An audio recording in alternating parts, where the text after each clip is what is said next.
It's the start of something. Thanks for joining me here on location. This is an article that was written on ESPN the other day. I want to talk about it for a second. It said winning back-to-back national championships is almost impossible in college football. Inopportune injuries eventually strike. The pointy ball bounces funny at the wrong time. Other teams with loads of blue chip talent find some rhythm and find a rhythm in rinse. Saban and Alabama came within a couple of games of a three-peat in 2013, but fell victim to one of the most shocking and enduring rivalry losses we've ever seen. That was the kick six, of course. College football has a way of bopping teams on the nose. Eventually, Georgia will enter the 2023 season as the top dog and won't have as many key players to replace as it did this time last year. We don't completely know what this is in the start of Athens, but the start of something. And you know, man, we've talked about this so much at Dog Post.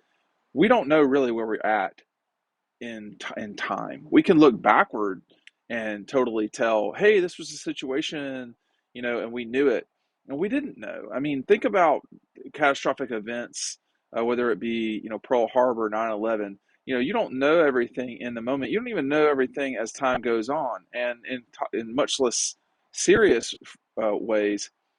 I can assure you that in 2013, 2014, I thought Alabama would win the national championship. And, when you think about the way that they lost to prevent them from winning the national championship in 13 and 14, they were, it was one game scenarios. In 13, Auburn,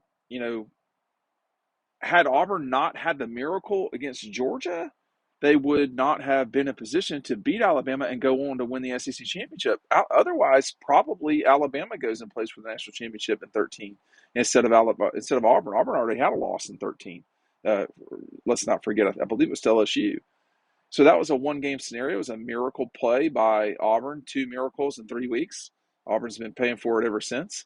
But for uh, a season later with Alabama, trying to win the third in 4 years, they just get they get beat. Really got their brains beat in by Ohio State in one of the most bizarre situations that I can recall in college football. I mean, you're down to a third string quarterback for Ohio State, and this guy comes out throwing it all over the place against Alabama and beat them in the Sugar Bowl. So to me, asking Georgia to win a third national championship, I do not think is out of the question at all. I mean, the hard part, you're two-thirds of the way there. The problem is reality sets in, and you don't always play your best. Well, they didn't play their best against a Ohio State team that nearly beat them, obviously. Um, and that was a problem for Georgia for sure that night, but they dug it out and won. We don't know which game Georgia's going to play that's going to be really tough in 2022. We just don't. And that's the other thing is they could lose any one game. I mean, it could be not so spectacular. It could be, anything. But that one game could knock them out of the national championship run. Just one game. I mean, a loss to Tennessee could be really tricky. And that game's in Knoxville. That game's in Knoxville. I got it on the screen. Make sure that you are picking up Dog Instruction today. Um, this is a quick look at what we've got going on. This is Ohio State section of the book. Uh, it's 18 pages. Here's Kirby with the timeout. That was a monumental play for Georgia in its season, and it's moments like that that really move forward your ability to win national championships. I mean, as it turns out, that timeout was not as big a deal as we sort of thought it was. That second, looking back on it, like I was saying earlier, there were 12 men on the field for Ohio State. This, that, and the other. They didn't throw a flag though. They didn't throw a flag. I mean, there's no certainty that they correct that play. So it really was an important moment for Kirby and company. But pick up Double Dogs today. When you pick it up, you will get confetti. I can assure you right now. But we're not. I mean, we're going to run out of confetti. So if that's your reasoning for trying to buy it, pick it up today. I know I'm not in my normal location and can't drop the confetti, but I'm giving you a look at the book for now, and that's going to be out to everybody in late February-ish, something like that. I don't think it will be middle February at this stage. So pick up the book today. The link is down below. We can't know what will occur in 2023. There's a lot of obstacles along the way. You're replacing a starting quarterback who's lost 3 games in his career and won 2 national championships, an SEC championship, a Peach Bowl, an Orange Bowl. He's never lost to Florida. He's never lost to Tennessee. I mean, the only guys that Stetson, I said he never lost to Florida. That is not true. He's 2-1 against the Gators. The only teams that Stetson really lost to were teams that went on to play for the SEC championship or the national championship. So, or win the national championship. So, there's been a lot of experience there for Georgia. Kirby Smart loves to play experienced players, experienced quarterbacks, and that's what you're getting. That's what's leaving.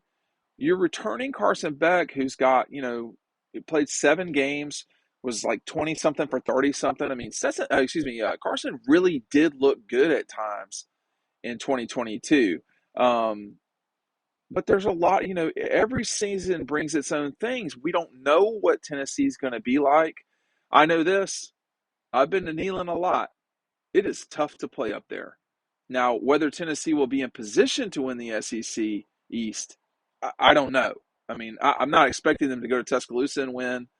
I'm not expecting them to beat Georgia. But, Tennessee's got to handle business against teams like South Carolina, or we're having discussions about a bunch of nothing.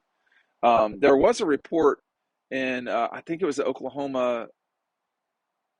It was in the mainstream Oklahoma newspaper about Texas and Oklahoma. It's unlikely, but there was still a possibility that they could come into the league at the end of this calendar year, this academic year. I say calendar year, this academic or fiscal year. That would be crazy if Texas and Oklahoma came in, because you would have a lot of upheaval. Everything would change. Obviously, the structure of the Southeastern Conference would change. Would you have divisions at that point? I just don't know. I don't know. It's a lot. I mean, it's January, so it's not too late, but you're really pushing the button to kind of like, yeah, it seems like you're kind of going too fast. I don't know if Fox News Corporation will allow that to happen, but I'm going to talk about that a little bit more tomorrow. There are landmines everywhere. Georgia could lose to South Carolina, Tennessee. I mean, I'm skeptical they would lose to Florida in 23, but back to what ESPN was writing about. Georgia will enter 2023 as a top dog and won't have as many key players to replace as they did this time last year. We don't completely know what this is the start of in Athens. Was the start of something. I look, if you're betting, you're not betting they win the national championship again.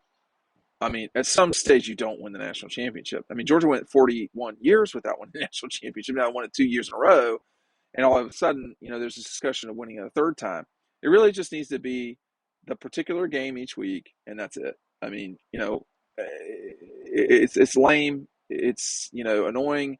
When you play 15 games and only in 2 of them are you really challenged in the fourth quarter, it's hard to say, oh, you got to take it one game at a time. But I'll tell you, if you don't take it one game at a time and you lose that one game, it's problematic. The Mizzou game would not have cost Georgia the national championship. It would not have. I mean, they won the conference. They got into, but maybe they'd have played Michigan or something. I don't know. The Ohio State game certainly would have cost them the national championship. I think we all know that.